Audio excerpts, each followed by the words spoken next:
Welcome to Best Kept Secrets Travel, episode 20. My name's Morgan. And my name's Will, and on today's episode, we're going to discuss something that many of you out there might not have ever done in your life, and it is solo traveling, and why you should do it. Just do it.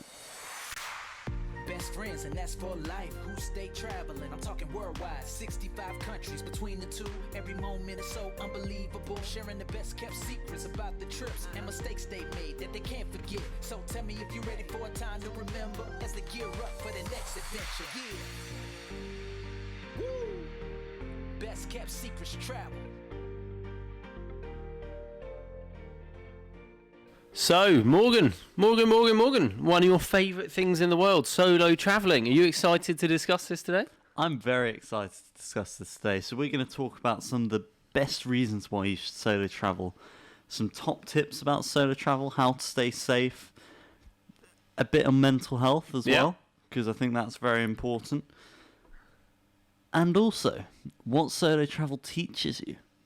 So, just to give our viewers and listeners today a tiny snippet of your solo travel experiences, what countries have you solo travelled in so far? So I have my first experience travelling on my own was going from Cambodia to Thailand on a 28-hour bus, and then I spent 2 days in Bangkok on my own. Yeah. Then the next time solo travelling was about 2 weeks in India. Ooh. Followed by a year after that as 3.5 weeks in Colombia, and then a few days in Peru before you came out and joined me. I did indeed. And then more recently, during COVID times, we've had a couple of trips where I went to Slovakia and then Thessaloniki in Greece and Albania. And they're my solo travels. So far. And there will be more. It's exciting stuff. Have you had a... Which trip did you enjoy the most solo travelling? That's very hard to say because Colombia, I love that country.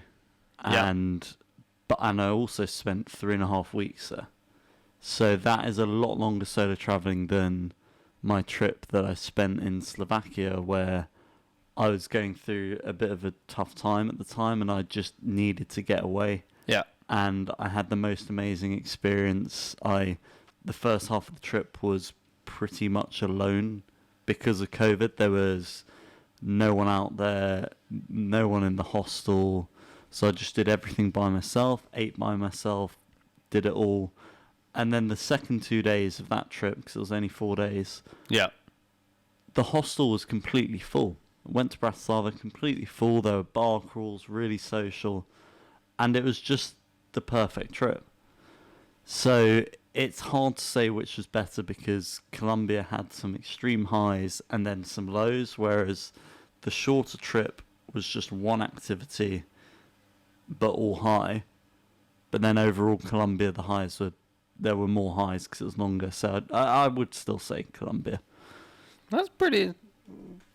It's a lot of solo travelling so far, only at the age of 24, so intrigued to see what you do in the future. Whether you solo travel or,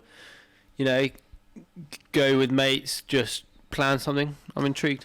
Well, yeah, what my general technique is, and I've mentioned this before, is that I will plan a trip, and then once it's planned, I will then start inviting people then, because I find see if they want to come along. Yeah, because I find inviting people beforehand just means that you sort of faff about, it doesn't necessarily happen, and realistically you just got to let someone do it. Maybe what I can do is actually ask people dates that they're free and then plan it for that date, because normally I just go, right, I'm going on this date. Are you around? And it doesn't always work. 1 week's notice, but are you around? Because in theory you may have come out to Colombia if you were free. Yeah, but you weren't free at the time. So... yeah, so what do you think the best things would be about solo travel?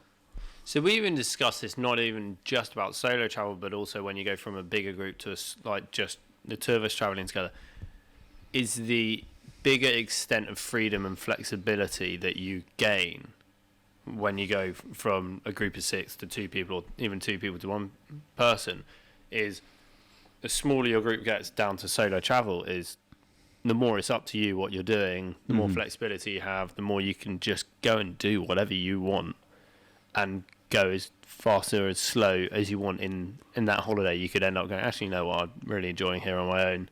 I'll spend more time here. Whereas if you're in even just two people, they might go, oh no, I really want to go from A to B.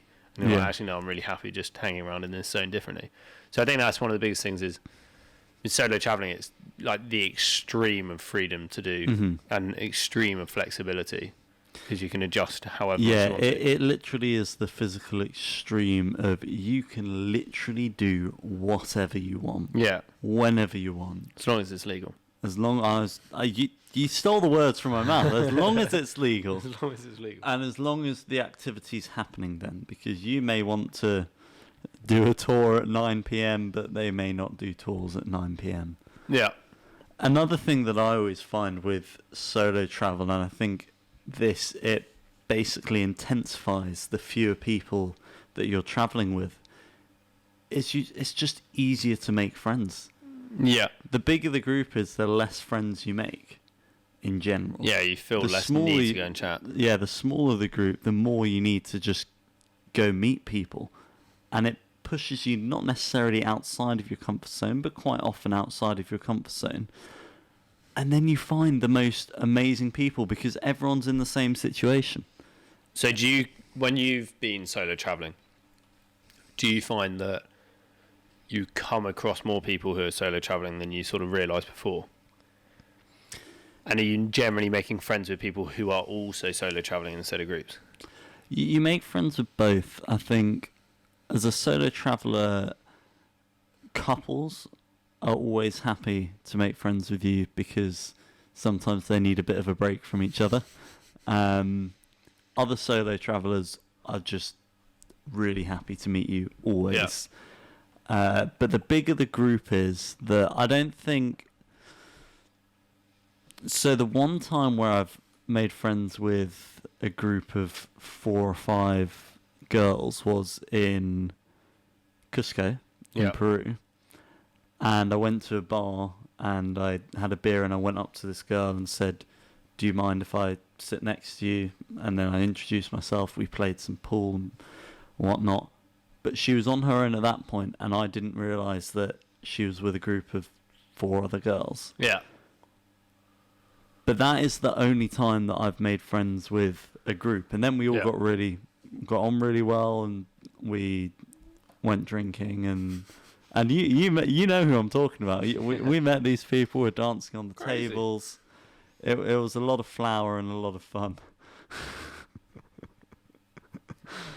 Moving on swiftly. So, how do you find certain aspects? So, it sounds amazing having the freedom and doing all that. When you haven't found another traveller to go and sort of hang out with, to go on certain adventures because they can do the same thing, how do you find the aspect of sitting down and just eating by yourself and doing all that whilst you're travelling? I think that's such a skill, not a skill, but something everyone should do. Yeah. I really enjoy it because you come across so confident when you do it because people can see that you're just content with yourself, you're doing your own thing, and it's really nice to watch the world go by. So when I was in Slovakia in Košice, I found this lovely restaurant where I sat there with a beer and I asked for what I thought was a gin and tonic and he came with a gin shot. So I was sitting with a beer and a gin shot and having my meal. That then suddenly stoops down and goes, oh, he's really confident too. Maybe he's got a problem. Yeah.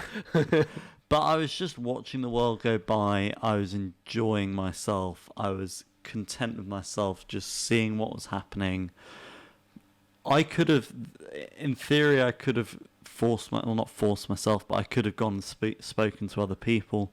But I didn't want to. I was happy doing this, and it's a really nice feeling to just be able to sit there, watch the world go by, and be with your own thoughts and recalibrate. Yeah, almost. I think it's one of those things and we talk about getting out of your comfort zone. I think whether it's solo traveling or, just doing more things by yourself when you're at home, I think a lot of people actually scared to admit or scared to focus just on themselves. They feel the need to have someone else around them to do things. Yeah. Like some people feel the need to go and do certain things just not on their own. But sometimes when whether it's going on a walk, right, going walking 10, 15 kilometers just on your own, stick your phone in your backpack, you don't touch it, and you just walk and you enjoy that.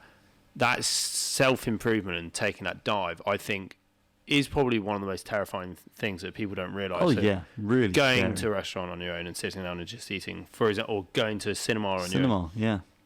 Is people are, and they won't really talk about, terrified to help themselves. It sounds ridiculous, but going solo travelling is helping yourself. Going and doing some of these things is you building confidence, you realising, you know what, you've got the mental clarity of where you are when you do something on your own, because it's so easy to do things with someone else and it just creates a fog over the things that you're going through yourself. The second you start to go and do a few things on your own, you start to heal so much quicker and you start to really help yourself. So I think that's one of the big key things of solo traveling. Well, yeah, something that does happen when you travel alone, especially when you're traveling alone for a long period, is you do get lonely. Yeah. Loneliness is a part of it, but I don't see that as a bad thing. I see that as a time where you can sort of reflect and build on yourself and take stock of where you are in your life and where you want to be. And also, I think, builds your confidence, because you realise that you're content with yourself. And if you're not, you can sit and see, why am I not content with myself, and what should I do? What goals and what direction do I have to move to then become content with myself? And I think that is a really important thing, especially for people our age growing up, especially during COVID as well, to actually stop in the really fast-moving world and actually take stock and work out where you want to go. Oh, yeah, I completely agree. And if you're in the UK right now and you think, I'd love to go solo travel on my own, honestly, just find one day, pick a day on a weekend if you're free, or a day in the week that you're free. Find your local National Trust site. I swear to God, stick your phone in your backpack and just walk. And just take in everything around you, and you will be amazed at what starts to go through your mind, what you start to see, how much happier you will be after a few hours of doing that. It's just mind-boggling. You don't need to necessarily go to these amazing countries overseas. You can do it in your own country. And these amazing National Trust sites. Yeah, and you don't have to, and it doesn't have to be over a long period. You can start with, just an hour. Just getting out the house. Yeah, going 10 for minutes. a jog on your own and not going on your phone whilst doing it, or going for a walk around National Trust Park, going to a cinema on your own, going out to a restaurant and sitting down and just having food that you love on your own. It sounds sad, but at the same time, it's you taking time out and just being like, right, this is me time. It only sounds sad in a weird school mentality where you're always surrounded by friends and you're always meant to be around people, and if you're not, then you're a loser in theory. Whereas when you're in the real world, that is just not the case, and you've got to get out of that mindset. 100%. So I think the overarching thing that we've just been really discussing is, without having to have said it, is this is you caring for and looking after your own mental health. And sometimes this isn't just solo travel, this can also be traveling with mates. Like when I've traveled with you, when we're in a camper van in -3 or 4 in New Zealand, and we're just in absolute hysterics. One of the happiest times I've ever been. It was happy until the laptop ran out of battery during Coco. Yeah, then I got really sad. But with all types of traveling, this doesn't just apply to solo, but I think with solo you could have a greater effect if you're really sort of struggling, is the mental clarity that you get from being on your own and understanding yourself and willing to try and help yourself, and just getting out and meeting new people. If you're really lacking confidence, go and do something crazy. Whether it's signing up for this, you could sign up and you could go work in the Antarctic post office with minimal qualifications. You could go and do that for 4 months. Go and do something out of your comfort zone. If you feel like you need to build confidence, you want to help yourself. If you feel like you're stuck in a rut, go do something crazy. Even if that's just going and doing park run. Yeah. Park run is a really good thing to just get you out in open. And you'll meet people. You'll meet positive people. You'll meet positive people. You don't have to do that with anyone. You can just turn up, do it yourself, go through that. And you don't have to see it as a big competition. You could see it as this is me getting out and kick-starting my weekend or kick-starting my midweek, and you just go and commit to it. And then you'll start to realise over time, you might do the first few things completely on your own. By the end of it, you actually start to meet some really nice people who have that mindset of just wanting to improve. You get it whenever you get involved in sports, and we talk about that in our sports episode, is when you get into some sports, you then start to surround yourself with people who, if you want to improve, you'll realise they're trying to work on themselves, and it's such a good thing. And you get it with travelling. You get the exact same thing. You go out solo travelling, you go travelling as a tiny group, you start to come across people who have never taken that step of going somewhere properly abroad. Yeah. And jumping into a different culture and realising how good that is for them. Yeah. Well, what do people do on their sabbatical when they're burnt out? Majority of people go and travel. Yeah. It is one of the world's greatest healers. I think it's also probably the biggest reset button you can get is going and just experiencing everything else and going and sitting down and taking in moments, not feeling like you have to go at the million miles an hour. Like whenever you live in a city, I think the difference is even bigger. London, New York, all these places, they just move at lightning speed and expect you to be able to cope with that. And when you start to burn out, you then go on holiday or you just take a week off and you go, let's say, to Dartmoor or to Cornwall, and then it's just like a massive reset. Yeah. And you can just come back like, why do I... You come back a new human. Yeah, and then you start to think, like, why do I move at the speed I do in my life and not enjoy it? It's so easy to get stuck in that this at 9,000 miles an hour, never taking... Well, I think what it teaches you is that you need to not just wait for those holidays to go out of your comfort zone and go explore. We have, as we talk about in episode 10, stunning National Trust sites. There is so much you can do in the UK in an evening, on a weekend. You can just go and... Early morning, do it whenever. Exactly. You can go and do these mini resets. And if you continue to do these mini resets, you will be feeling so much better about your daily life, and it will help you move forward and be happy and grow as a human. I completely agree. So, Morgan, this is where we're going to get into those top tips, best kept secret top tips, top tips. Tippity tips. So, best kept secret top tips to do with solo travelling. Number 1. What do we have, Morgan? This is the most important thing, and this is even if you're in a group, this is just travel. Act confident. Just be overly confident. If you're walking around looking shady, looking nervous, you're not sure what you're doing, you're not sure where you are, you don't know what language they're speaking, which is quite often the case, you're just setting yourself up as becoming a target. If you act confident, you're more approachable for when meeting friends, and also you're less likely to get mugged. I think it also comes on to, you're obviously not going to go around Rio in a tuxedo, are you? No. We went round in t-shirt and casual jeans and shoes, because I think if you dress to a point where it's just so obvious, and you get it, some of the travel tops out there now are just so... For certain occasions, it's fine, but when you're in some cities where people don't just walk around in neon green and orange tops, like half of the climbing kit range now is, you're making yourself pretty obvious on the street. Which is why we recommend British backpackers tops. Exactly, we're just black and white, simple. But what we're talking about as well is just trying to fit in with the local culture and the locals. So that's dress like them. So in Colombia, for me, that was wearing trousers, even though Brits would wear probably shorts, flowery top, and we'd stand out like anything, and that makes you a target. I always wore trousers, I wore a shirt, I always wear a baseball cap, but that's just complete preference. That's why everyone thinks I'm American. That's why everyone thinks I'm American, and I also grew my beard out a bit.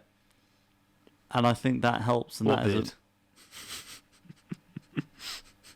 This little bum fluff on your face. To say you grew your beard out. Sorry, I'll change that. I grew my bum fluff out. That's a bit weird that you're talking about that on this podcast, Morgan. Why are you talking about growing the hair between your crack? So moving on swiftly. Swifter, please. So, number 2 on the best kept secrets, tippy top tips for solo traveling is before you leave. Whilst you're there. And whilst you're there, give your close family and friends a good gist of what your plans are on your movement. I know you want to be spontaneous, and we highly recommend being spontaneous and go and do some crazy things, but do give them a good idea of your plans, because if something's going to go wrong, they can't necessarily just teleport out there and help you. That'd be useful. But if they haven't heard from you for X amount of days, unless you've given them pre-warning saying, I'm hiking in XYZ and I know I won't have phone signal, they will start to worry, and the last thing you want is them contacting the British Embassy saying, we haven't heard from them in 15 days, 20 days. We can't find them. Whereas, if you had an agreement, right, if we haven't heard you for 4 days or 5 days, then we'll get really worried. It's just a good structure to have. They can't necessarily come out and help you, but it's just sensible. It's a good thing to do when traveling, full stop. But when solo traveling, it's even more important. And on more of a local scale, something that I always do is when I'm at the hostels, I always, whether they listen, whether they care, whatever, maybe it's just I quite like talking, which it's plausible. Is also true. I always tell the receptionist what my plan is for the day, so they can sort of know if I don't come back, they know where I was and what I was doing. So this was quite important in Medellin when I did a couple of tours where I was literally on my own, and they were a bit sketchy, probably. The tours were. Yeah. Yeah. And we'll talk about them in some future episodes, but I needed to tell the receptionist, and she was like, if you're not back by this time, I don't know what she would have done, but she said she'll do something. Yeah, I'll start freaking out. And when I came back to the hostel, I came back, was really happy. I told her about my trip, and it's just a very good safety tip for staying safe. Yeah, I agree. Just common sense, really. Another very important point when solo traveling is just... No. See, that was wrong. That was a bit too aggressive. Was it rude and impolite? Rude and impolite. Who shouldn't you do that to? Probably buskers, probably people on the market stalls and streets, as I've spoken about before. Yeah. With my experiences in Colombia in our haggling episode, in episode 5. 4, 5. Yeah. 7. 4. 5, I was correct, in episode 5. 5. We knew that. Is being polite and coming across confident but polite when saying no, but also not being afraid to say no, because when you're solo traveling, there are lots of times where you need to say no to things because they might not be safe. Like if you just met someone and they're like, oh, we're going to go do this, but you're not sure about it, you need to be comfortable and confident in saying no, but you also need to approach it, unlike you did earlier, in a calm, No. respectful, non-shouty way. Yeah, I think being polite is just sort of a staple, but For us Brits. when you're solo traveling, I think you need to step it up a notch as well, because if you're really polite to even the receptionist at the hostel would think that, they're taking a little bit of time. Don't get antsy, because they could end up being your best friend by the end of it. and really actually helping you with things. Because if you lose your passport or your money or anything like that, who's going to be the one that helps you? British Embassy. Yeah, how are you going to find that? Yeah, no, it's going to be the receptionist. It's going to be any of the locals who, you've happened to come across already, and you've built a bit of a rapport. So also, and this is definitely probably one of the most important points when it comes to safety of solo traveling, is don't drink too much. I didn't know that point. Unless you're with a group who you genuinely trust. But when you're solo traveling, these aren't your best friends. A chance you really sort of trusting them. Does that mean that you think I'd look after you? Well, I've had to look after you, but if you're solo traveling and you got to the same state, you wouldn't have someone who's necessarily going to care as much. Oh, you care.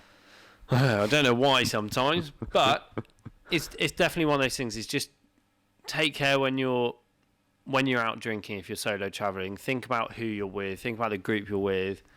If you are going out as a group of, let's say, 6 solo travelers, do you trust everyone in the group? No. And in all seriousness, you're out there on your own. You look after you, and that's it. No one else is going to actually look after you. That's what you've got to believe, and you've got to know and be confident that everything you do, that you'll be able to look after yourself. Morgan, you do like the odd selfie or little snip of a photo. So what's your tips for when you're solo traveling? Yes. Do you just go selfies? Yeah, so I am good with photos, but I think with traveling in general, we've spoken about it before. Take photos, just take lots of them of yourself. Yes, the pretty things you're seeing are cool, but people want to see you, and when you look back in the future, you are more interesting than the pretty thing that's always going to be there. Yeah. Unless the pretty thing is you. Is you. Then take lots of pictures of that. But solo traveling then becomes an easy excuse for a lot of people not to take pictures. And I don't think there are easy solutions to this. One is, as Will pointed out, selfies. Selfie sticks nowadays are really cheap, really easy, and they're still good photos and people like them. But the other one is speak to people, ask people to take photos. Whenever you're in a group or you've met friends, ask them to take photos of you. If you're going to ask people who are strangers, I tend to either ask families or people who actually have a camera on them. You can see them taking photos, because then they tend to be actually quite good at photos, because you always get that time where you ask someone to take a photo of you, and I always get asked to take photos of people. Yeah. Whenever we're travelling. But sometimes you get the photos back and it's blurry or whatever. And you love it when people cut out your feet. Please don't cut out my feet. Unless it's a headshot or something like that. It's always just cut out Morgan's feet. When it's really the full body and you go down to the tops of the ankles. Mm-hmm. It's your favourite thing, isn't it? It's a pet peeve of mine. It's really... You love it. I find it tough. But always, again, it's coming back to the same points. Be polite with these people. Offer to take a photo of them afterwards. And take lots of photos, because you should. Definitely. Or else. Morgan's going to come and get you. And take a picture. So this next best kept secrets tippy top tip ties in perfectly to our previous point of taking photos of yourself or getting people to take photos of yourself. And this also does tie into our concept behind dressing for the location you're in. Don't go around somewhere where you know £100 is an insane amount of money with a brand new Canon 5D Mark IV. Or an iPhone 27. Yeah. Don't go around flashing items which you know to other people are an even larger percentage of their disposable income, if not the entire quantity. Because to us in the UK, an iPhone's expensive. To other countries, especially where we've been, an iPhone is like Expensive. insanely expensive, and you're just making yourself a target. When you walk around with a big camera with a big flashy lens, or you walk around with an iPhone with, do not chat. If you're taking your iPhone and you're traveling, which, yeah, we do, don't go around with some tacky, fake diamond encrusted phone case or some bright pink unicorn where you turn it upside down. What's and wrong with bright pink the glitter unicorns? runs through it. I just want to It's support so Scotland obvious. and Scotland's animal. It's super obvious. And on top of this, it's bad enough when you're not even solo traveling, when you're in a group, when you're as a pair, is when you're solo traveling as well. Don't just walk around with your phone out, ignoring everything happening around you.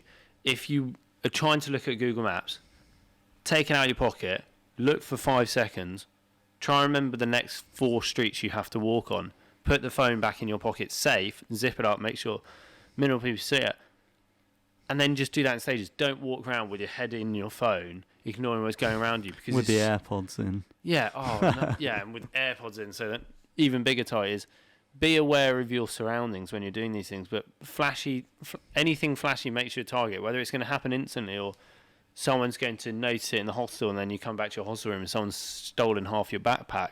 It sadly does happen, and you can't trust everyone out there. And I do that a lot in Colombia, where I would even go as far as sometimes go into a shop to get my phone out. Really? Because I hoped that in the shop I wouldn't get mugged. Yeah. Check my phone, check the street, check where I am, and then I go out and walk again. And actually a tactic of that is if you go into a half-decent shop, then your worst case is asking the cashier or something, saying, I'm slightly lost, where do I go here? Yeah. And they might be able to help you. So Morgan, you've got a few favourite apps which you like to use for travelling, whether it's for safety, location. Run us through them. So the first one, and I often think the most important one, and there are other apps that do this, but I like this one, is Maps.me. So these are offline maps that you can have your phone, so you download them beforehand. You can have your phone in airplane mode, and it uses GPS, and you can see live where you are and follow yourself on the map. So the first thing I do when I'm going to a place, once I've booked the hostel, is I download the city, and then I find the hostel on the map and I pin that. And this is great for safety, especially when traveling on your own.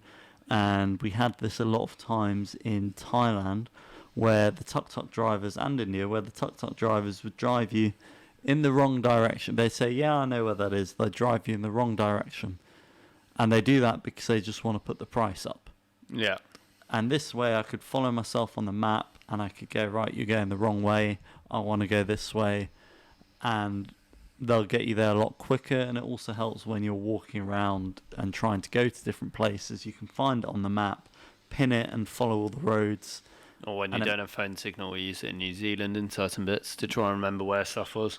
Yeah, and it's a best kept secret must-have app. Another one that I sometimes use is, there are a couple of apps that do this, it's basically a global 999 call. So, or 911, it depends where you are. 999 for us in the UK is the emergency services. This app basically tells you what the emergency services numbers are in every country in the world, so you can just use it for the countries that you're in, so it's very useful. Do you have any other apps that you tend to use? Well, there's What3 Words, which I know they've got mixed publicity in recent times, but I think the concept's still there, and for some people it's made a huge difference, is they've broken up the whole world into a grid reference, and by doing so, I think they've broken up the world into a grid reference where each tiny square in the grid is like 3 meters by 3 meters, or something. Yeah. So the location we're in right now, for example, it's not correct, but we could be kettle fish Princess. running, or princess, kettle fish princess, and those 3 words become unique, and then that's exactly where we are in the world. So instead of trying to say, I'm down the motorway somewhere, Down or at the I'm Dodgers stuck Stadium. somewhere in Dartmoor, you could give them and try and pinpoint the exact location. And yes, it's had some bad rap recently, but I think the concept's still there, and it's not a bad app to have in your belt in terms of just safety, precaution, and as a backup. And it does make it much easier to meet friends when you are trying to meet them out there. Yeah. Oh, a lot easier. When you're in a big crowd of everyone, or you're somewhere in the city where you don't really know, you just give them the grid reference. Like, oh yeah, they're actually just down the road. I just can't see them through 3,000 people in Tokyo. Yeah. Just makes a huge difference. And then I think our last point, and this is the most important and the best kept secret, is listen to your gut. Otherwise known as common sense to most people. Common sense, yeah. Listen to your gut. So like when you're hungry, go get food. No. Common sense be... If you think something is a stupid idea and you think it's putting yourself at risk, don't do it. it really is a stupid idea. If your gut is actually telling you, oh, this is a stupid idea, it is a stupid idea. Unless it's an actual tour like skydiving and it's telling you, you're telling it yourself. That's just going against your comfort zone, right? Yeah. You'd accepted that you died before doing that. Okay, but if we use skydiving as an example, and you come across skydive in a really dirt cheap looking place, it doesn't seem legitimate. You look it up online, you can't find much information about it. That's when your gut should be telling you, yeah, this is quite a stupid idea. If you're going scuba diving, just this perfect example. Mm-hmm. Morgan wanted to get his scuba diving qualification when he was out in Colombia. I did. And he did get it. But before he went, I gave him a rule of saying you need to find a 5-star paddy resort. And then Morgan found one and he sent it to me. He said, oh, Will, what do you think of this one? The first thing I did was I went on the paddy website itself to make sure it was a legitimate place. Because sadly, I have come across paddy in inverted commas places where they're not With real. 2 Ds. Yeah, exactly. Or you know, like leprechaun. And I didn't get the Irish paddy joke, but okay. Oh yeah. All right, Great. The cogs have turned in Morgan's brain there. Bunny. If you are skeptical, then don't do it. If you think it, if you know and you think it's a stupid idea, don't do it. And this can be as simple as you see a dark alleyway, the map is telling you to go that way. You are on your own. You're on your own, you're like, I'm not sure I feel great about that. Spend an extra 20 minutes walking around, taking the safer route. And you never know what you could come across. You can end up coming across something that you... Beer tasting. Exactly. As we did in Barcelona. Tiny little craft beer pub. You could find anything, but just... This applies to solo travelling and every other type of travelling and just life. Life, yeah, I was about to say it applies to life. Common sense, stick with your gut, eat when you need to, subscribe to this channel, follow us on Instagram and TikTok and all podcast channels at The BKS Travel or Best Kept Secrets Travel. And remember, we plant trees. Lots of them, but we'd like to plant a lot more. Pretty please.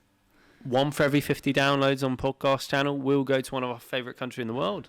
And if you get 2.5 other humans, including yourself, to watch every single episode, you will have planted a tree. Yeah, in your name, you would have a tree somewhere around the world. I mean, we've even planted trees helping chimpanzees in Uganda. We planted trees in the Amazon. In the Amazon. In Tanzania. In the National Trust Trust. site, and many more places. But it is only possible when you guys do that. And remember, if you haven't done so already, watch our old episodes where you can find out how to save money, how to enjoy your holidays more, and how to learn from the mistakes that we've made so you don't make them. But please also send us your funny stories because they make our day and we might end up calling you up or chatting about them on one of our podcast episodes. Now we're coming to, it's not necessarily the last thing, but our last question. What does solo travel teach you? And what do you learn? It's the same thing. What does it teach you and what do you learn from it?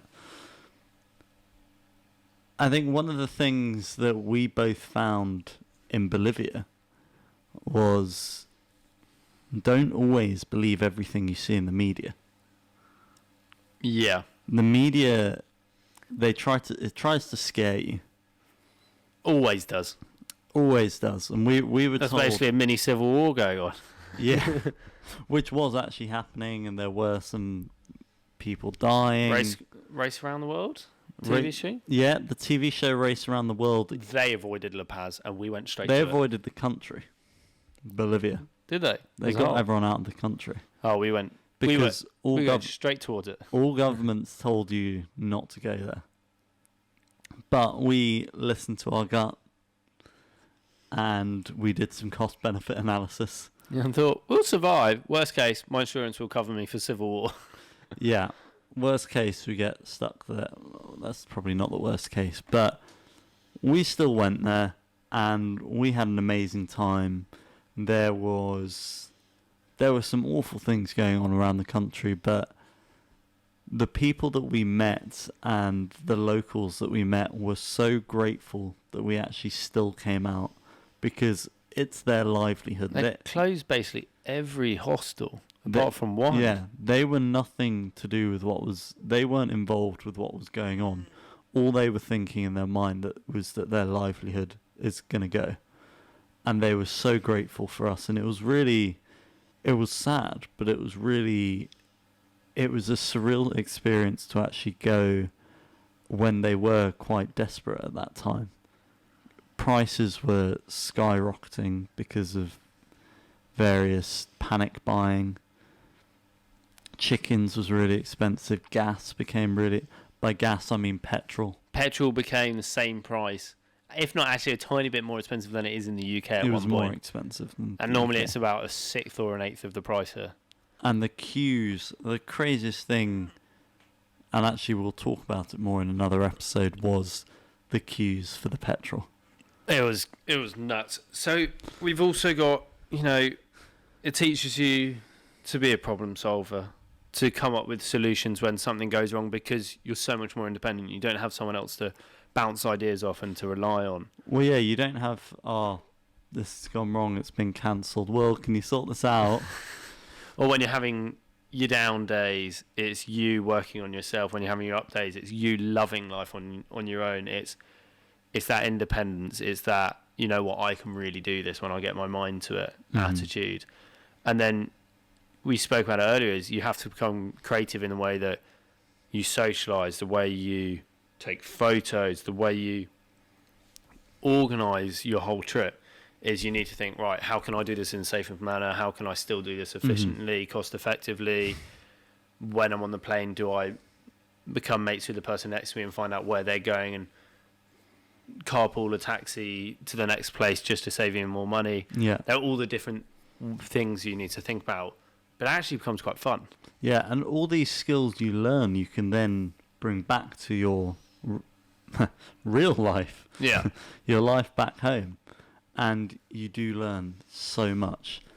Another really important thing you learn is, again, because you can't rely on anyone else, is a sense of direction. I mean, we are dromomaniacs. We like to just to get lost. Yeah, have no direction that we're heading. We like flipping a coin. And we're talking about the little sense of travelling, the lack of direction. But in your life and mentality, it will give you direction. But when you're on your own, you have no one else to rely on to get you places. When you go, I need to go to this place to get to the free walking tour, you need to get there yourself. You don't have someone else to take you there and you just switch off and go follow them. You have to do it yourself, and you do learn how to do it. And you may make a few mistakes and go down some dodgy roads. You learn from mistakes. As long as they're not against your gut mistakes, because they're silly mistakes. Well, and as long as you survive, because I guess there's not much learning when you're dead. I think also when we look at being at home and being in your home country or working in any of that compared to travelling, you realise how dependent you are on technology in your day-to-day life. But the second you're travelling, we're in Amazon rainforest in Bolivia, literally one of the most remote areas I think one of the most remote areas I've ever been. We didn't even have GPS signal in there. I don't think I ever really thought, especially on that trip, that I'd ever be at a point where we'd have no GPS. See, I didn't even think it was almost possible. It was insane. On Earth anymore. It was crazy to actually look at the phones and on maps.me and go, it just can't nothing. find us. Nope. Absolutely nothing. Couldn't even give you what 3 words? 3 words. Nope. Nothing. Gone. And we got walked into the middle of the jungle by the guide. If he just ran away, nope. We did talk about that. R.I.P. us. Yeah. We're done. We'll We probably can start eating bark off all the trees and see which one kills us. yeah, which we will talk about in our season finale. We will do. That was definitely a very strange, surreal experience. Another thing that I think solo travel teaches you is it teaches you compassion. In what way? In that you sometimes encounter, and to be honest, this isn't necessarily solo travel, this is travel in general, and coming from a first world country and exploring the rest of the world, is you encounter people who are not necessarily as well off than you. You encounter places where there's stray animals that have just been thrown away almost. You can go to zoos, which I know that you're going to talk about at some point, where you see mistreated animals. And I think solo travel just helps. I mean, for us, it makes me take a step back and realise how lucky we are. Yeah. And when I come back to the UK, it genuinely has changed me. And it normally becomes a joke about, oh, you've been travelling, you found yourself. Yeah. But you really do. And it really does change you experiencing some of these things. You're sounding like a hippie now, Morgan. I am. Really does. It really does. You find yourself. If we go back to episode 9 and your gap year impression. When you find yourself in Bali. Yes, that one. that one. Very much that one. So, do you find when you're solo travelling as well that you're pushing yourself? Do you find that you're getting yourself out of that comfort zone even more than if you were travelling with a group? For me, yes. I think it's... Some people may say that they need the group to maybe egg them on to do... Not in a bad way, but like maybe you wouldn't do skydiving on your own. I'm not sure. But I'd done skydiving. I was happy to do it. We did it and it was a fantastic experience. I find when you're traveling alone, you're able to push yourself much more, but it is a choice. But you push yourself and you're able to make your own decisions, which is a nice thing compared to what you get in the not in the UK, what you get in normal life, which is all through social media, is the influence of others. When you're solo traveling, you do things for you because you want to do them. Yeah. At home, on social media, when you're in a group of friends, you're always, whether you mean to or not, things you see, things you hear will change your mind. Yeah. And the nice thing about solo traveling is you actually get to find out what you want to do. Independent of others. Independent of what others think. And I think that is a really nice thing, and it helps you, again, coming back to this, decide what you want to do. Give yourself life direction and mental clarity. Exactly. So this kind of comes on with multiple points that we have talked about before, but when you're solo traveling and things go wrong, you're thrown off into the deep end. You have to deal with the unknown. Yeah. You have to stop, breathe. Breathing's good, always. Stop, breathe, compose yourself, puff out your chest a little. That wasn't one of the ones I said. And breathe. And breathe.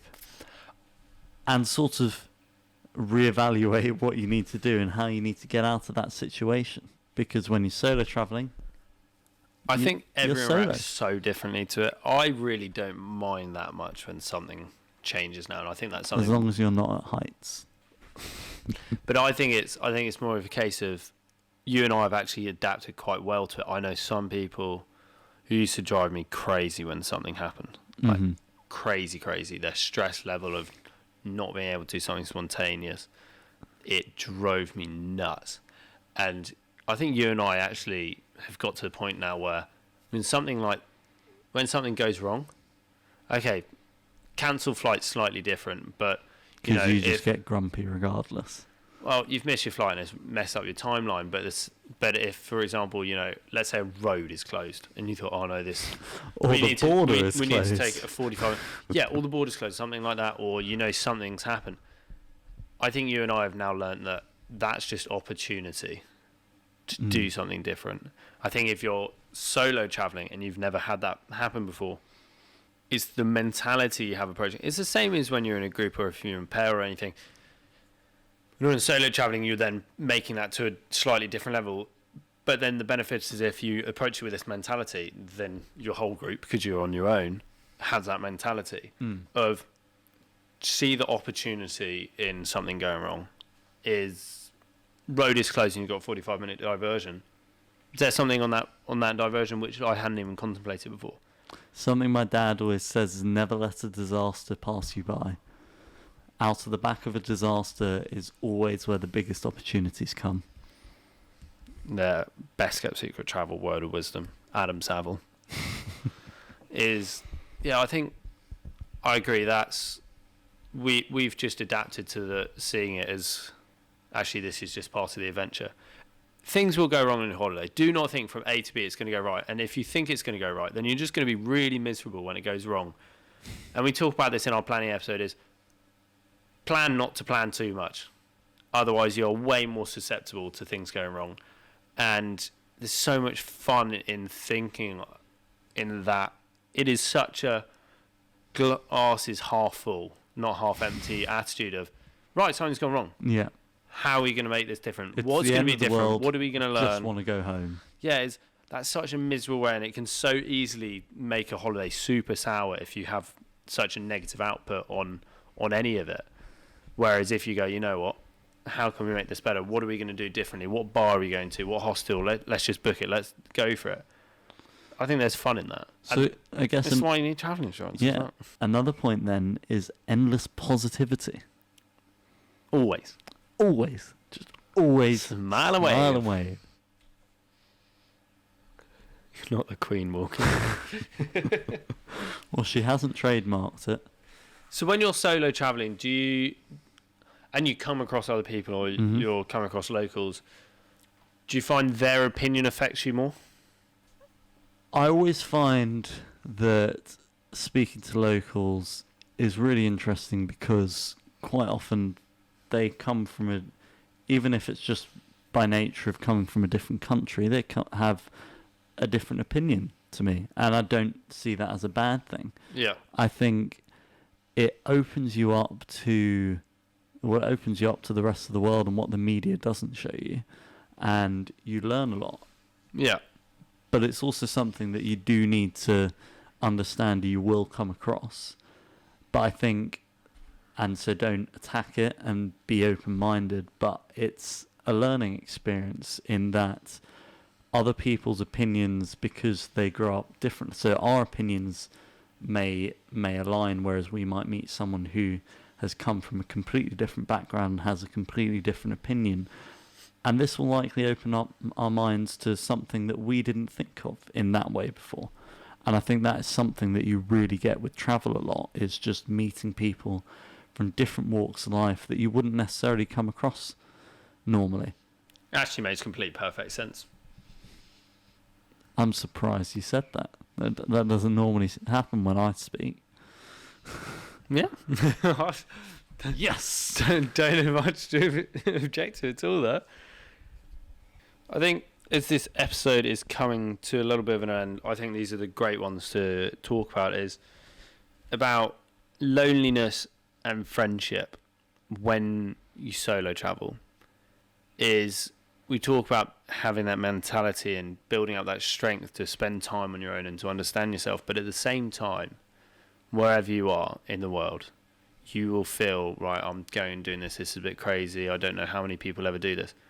there'll always be someone out there doing similar to you and feeling in the same position, feeling like they need to help themselves, feeling like they're pushing themselves out of the comfort zone, and you are likely to come across them in the hostels or hotels or like wherever you're or on staying. the activities themselves. Yeah, you're so likely to come across people, and from that you will forge relationships. We've met loads of people travelling together and still chat to tons of them, and I think that's one of the beauties of travellers. If you get into travelling and you really find that deep passion to travel, and you want to be a best kept secret travel British backpacker Joe maniac, then you will come across people with that exact same mindset. That either they've travelled lots and they just have a sheer passion for it, or Even if they they're haven't, they want just to. getting that addiction to wanting to go overseas, to wanting to travel, to meet new people, to experience new things. That's when those friendships are forged.